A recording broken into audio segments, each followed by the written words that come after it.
وصل كان ما شاء الله كورما كو قوا كاميرته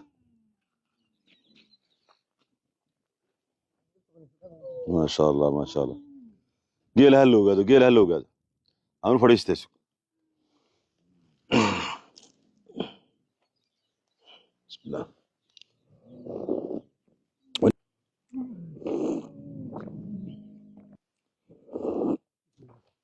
الحمد لله رب العالمين إله ما أضالح Soomaaliya hantidooda ugu weyn waa xoolaha nool geela ariga taa la ogaado taa la ilaaliyo taa waxa loogu jiraa dadaal sidii Soomaalida looga qaadi lahaa gacmahooda looga saari lahaa oo ay noqon lahaayeen dad gacanta lagu hayo hay'adu ay wax u qaybiyaan laakiin inta ay xoolada haystaan ninka reer miyiga cidna uma baahna Allahum buu baahan yahay